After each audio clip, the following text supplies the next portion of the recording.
que satisfação ter tido a oportunidade de estudar com você o livro de Daniel ao longo desse trimestre.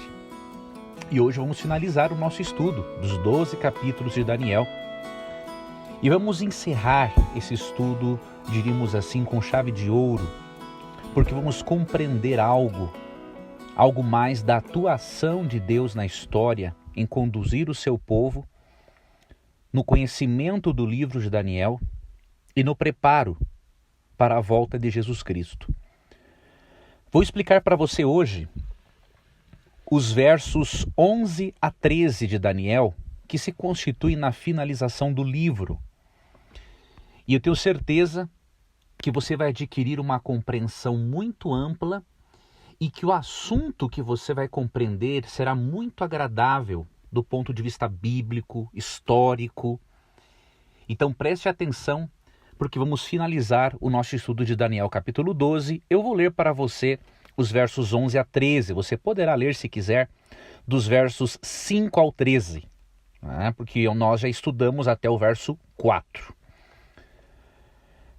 Diz Daniel 12, 11 a 13 o seguinte: depois do tempo em que o sacrifício diário for tirado e posta a abominação desoladora, haverá ainda 1290 dias.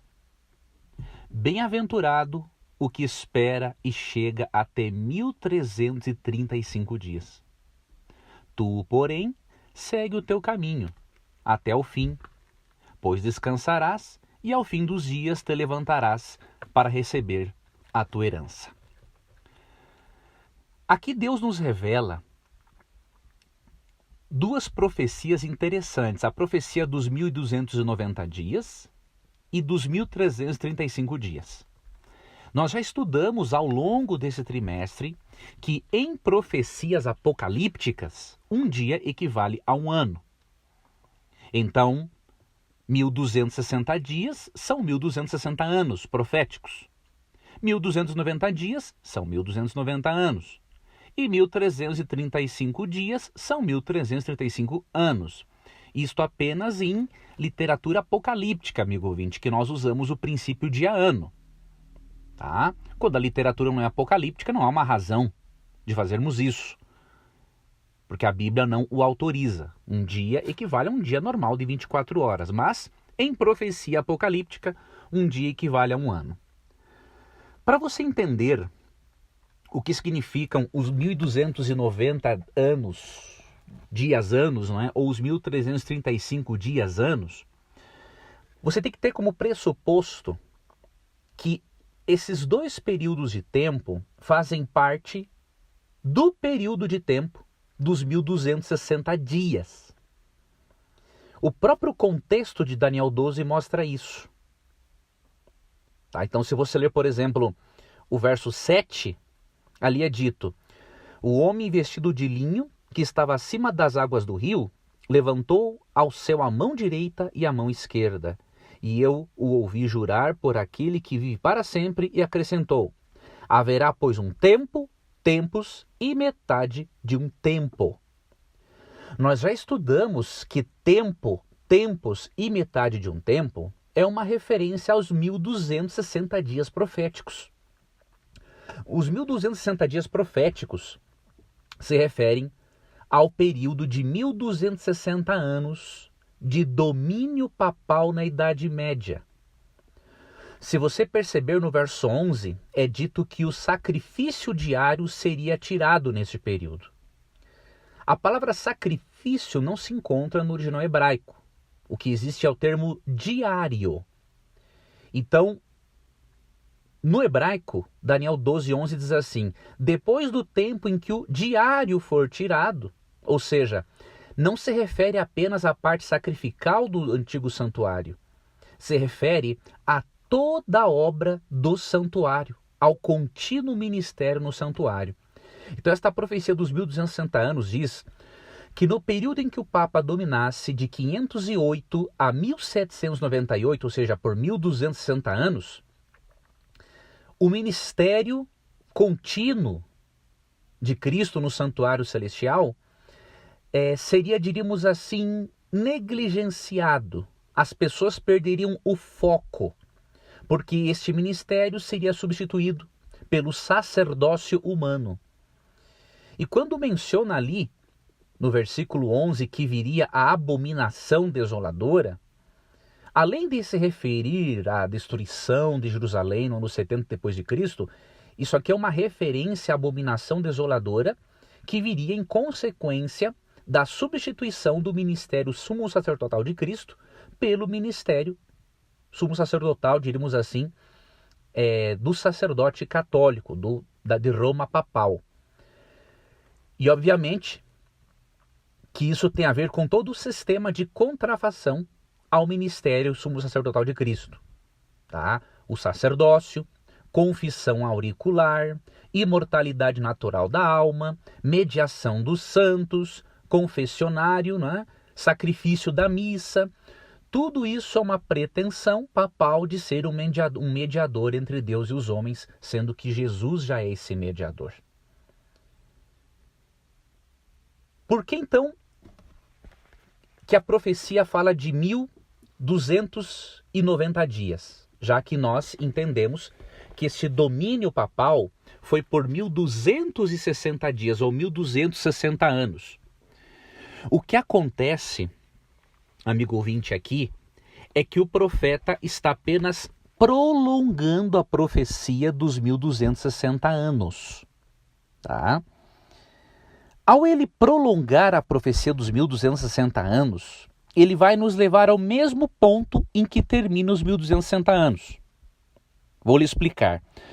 Nós aprendemos que a profecia dos 1260 anos de domínio papal foi de 508 a 1798.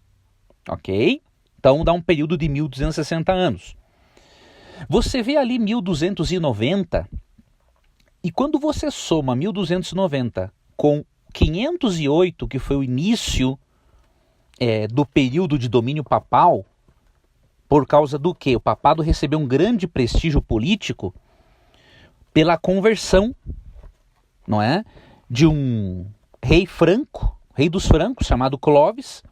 Ele eliminou tribos arianas que prejudicavam o progresso do papado, e aí o papado, a partir de 508, não é? Começou a ter uma ajuda muito forte do âmbito de vista político, tá? Mas nós entendemos que a profecia começa em 538, por quê? Porque foi neste ano que o imperador Justiniano acabou definitivamente com a ameaça ariana. Então aí o papado pôde dominar mesmo de 538 a 1798. Se você somar 508, que foi o tempo em que a igreja medieval reforçou o seu prestígio político com a ajuda de Clovis, se você somar 508 a 1290, você vai chegar aqui a 1798, que é o tempo do término da profecia dos 1260 anos, que aponta para o término do período de domínio papal. Porque exatamente em 1798, não é? O general Berthier, a mando de Napoleão Bonaparte, prendeu o Papa Pio VI, levou o cativo para a França e lá ele morreu. Parecia que o papado havia recebido um golpe mortal, porque em 1798 realmente o papado foi totalmente tirado de cena, diríamos assim.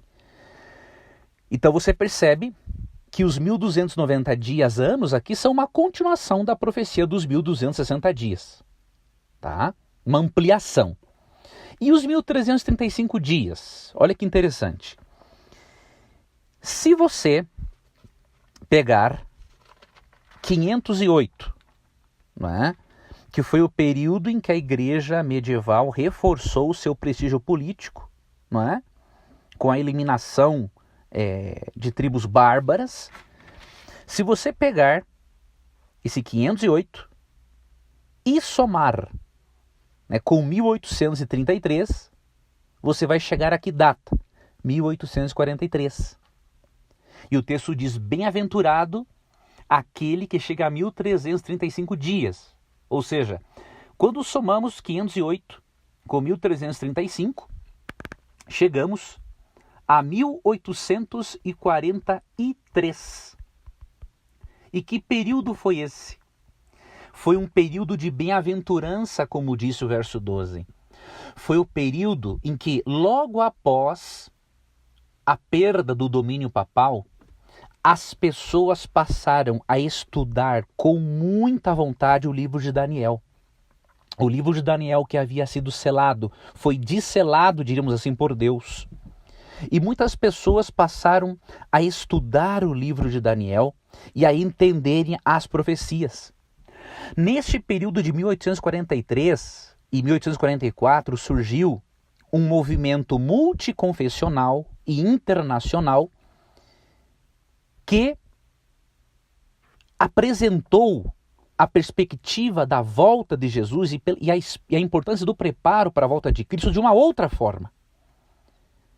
Este movimento foi chamado milerismo, porque eles aceitaram a pregação e a interpretação profética de Guilherme Miller, um pregador batista.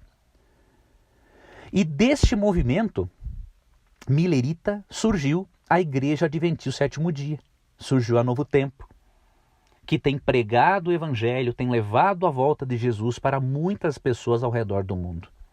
Naquele período de 1843, amigo ouvinte, 1844, de acordo com o historiador John B. McMaster, ele calcula que quase 1 milhão de pessoas, dos 17 milhões de pessoas que viviam nos Estados Unidos, participaram do movimento millerita. Além disso, os judeus, nos movimentos, os judeus que viviam na Europa Oriental, eles esperavam que o Messias viria no ano 5.603 do calendário judaico, que vai cair entre 1843 e 1844. Os muçulmanos Bahá'í chegaram à mesma conclusão. Ou seja, muitas pessoas, ao entenderem mais sobre o livro de Daniel, entenderam que em 1843, 1844, ocorreria algo muito importante. E o que ocorreu? O fim da profecia dos 2.300 anos e início do juízo pré-advento no céu. Você percebe, amigo ouvinte, a profecia dos 1.260 anos, dos 1.290 anos, dos 1.335 anos, elas estão dentro da profecia dos 2.300 anos. E o fim da profecia dos 2.300 anos chega a 1843, 1844, que é o período em que a volta de Cristo é pregada com grande ênfase e é o período em que o santuário celestial é purificado. Em que sentido? Nós já vimos que a purificação do santuário celestial, em Daniel 8,14, equivale ao juízo pré-advento de Daniel 7. Então Deus está mostrando para os anjos a forma como ele lida com o pecado, os pecadores, está tornando tudo mais claro, e após o término do juízo pré-advento, Cristo volta para dar a cada um segundo as suas obras, como diz Mateus 16:27 e Apocalipse 22:12. Ou seja, você e eu estamos, podemos dizer, no tempo do fim, desde 1843 e 1844. Jesus começou uma outra fase do seu ministério. Além de ser o nosso intercessor, agora ele é juiz. Os registros celestiais foram abertos, porque Deus é um Deus transparente, amigo ouvinte. Ele mostra para os anjos que quem estiver no céu, estará no céu porque realmente a decisão de Deus estava certa em levar essa pessoa para lá. Então, por os anjos, pelo fato deles não serem oniscientes, como lemos em 1 Pedro 1,12, então Deus tem que ter esse juízo pré-advento. E 1844 marca o início desse juízo. Mais especificamente, 22 de outubro de 1844, se nós utilizarmos o calendário dos judeus caraítas, que viam o dia da expiação como ocorrendo em 22 de outubro. Ok? Então, é uma profecia muito interessante porque ela mostra o surgimento do movimento millerita e mostra também o final das 2.300 tardes e manhãs, indicando que nós estamos no tempo do fim, desde esse período de 1844, e que por isso estamos vivendo com o tempo emprestado. E por isso, amigo ouvinte, tenha certeza de que Jesus vai voltar. Nós estamos passando por uma fase muito difícil em todo o mundo, que é a pandemia do coronavírus. Este é mais um dos sinais do tempo do fim, porque Jesus profetizou em Lucas 21:11 que pouco antes dele voltar viriam muitas epidemias, teriam terremotos, guerras, fomes em vários lugares. Então é um sinal dos fim dos tempos, mas não é o fim do tempo ainda. Porque de acordo com Mateus 24:14, e será pregado este evangelho a todo mundo, a todas as nações, para testemunho a todas as nações, então virá o fim. Jesus está perto de voltar, mas não podemos dizer que ele vai voltar agora em resultado desta pandemia. Esta pandemia é mais um dos sinais da volta de Cristo. Mas o fim mesmo chegará quando o último sinal for cumprido, quando o evangelho todo for pregado em todo o mundo. Amigo ouvinte, continue aprofundando a sua compreensão dos livros de Daniel e Apocalipse. São livros muito importantes para nós que vivemos no tempo do fim. São livros muito importantes de serem estudados. Obviamente, não podemos estudar todos os aspectos de Daniel nesse trimestre, porque temos um tempo curto, né? Por causa dos minutos necessários para esse tipo de áudio. Hoje passamos além para finalizarmos o estudo. E eu já quero desde já convidar você a participar do estudo do próximo trimestre, que também será um estudo de extrema importância. A lição da escola sabatina, que equivale à lição da escola dominical de irmãos evangélicos, né? A lição da escola sabatina será sobre interpretação bíblica, como interpretar a Bíblia.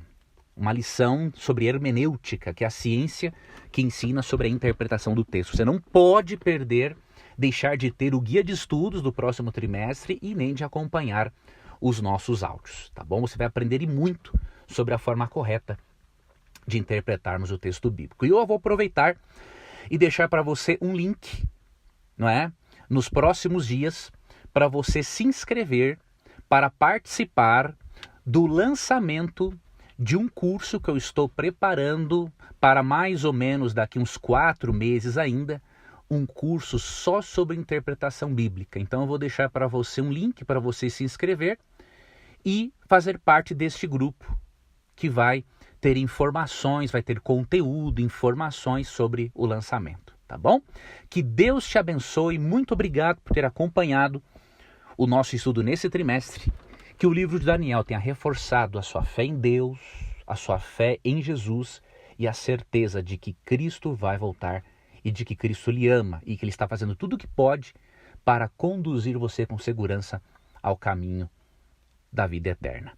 Um forte abraço, Deus te abençoe e até o nosso próximo estudo. Eu criei um clube de amigos, um clube de assinantes, para eu poder manter uma relação mais íntima com alguns dos meus internautas, telespectadores e ouvintes. Obviamente, este grupo vai chegar o momento em que eu vou ter de fechá-lo, né? Porque senão eu não vou poder atender a todas as pessoas como eu gostaria. Eu gostaria de convidar você a fazer parte deste clube, né? É um clube de assinatura, um valor muito irrisório, né? Para eu postar muitos materiais de qualidade para você e também para eu continuar aí trabalhando, adquirindo equipamentos bons para poder gravar esse conteúdo de qualidade para você. Se você quiser fazer parte deste grupo, deste clube de amigos, né, vá também aqui no link, na descrição do vídeo, conheça mais a respeito. Nós temos inclusive já um grupo no Telegram somente para esses assinantes e ali vamos recebendo as dúvidas para que nós possamos fazer lives, uma live por mês, entre outras coisas eu estarei fazendo para este grupo, tá bom? Então será uma honra para mim ter você como parte desse clube de amigos para eu poder lhe ajudar em sua caminhada cristã. Eu tenho muita coisa para repartir com você e que obviamente, mesmo que nós já tenhamos mais de 500 vídeos aqui no YouTube, isso é uma parcelinha, né, de tudo aquilo que nós temos para aprender juntos. Então eu espero a você, entre ali no clube, se inscreva, vai ser um prazer para mim ter você como aluno, tá bom? Um abração e estou lhe aguardando.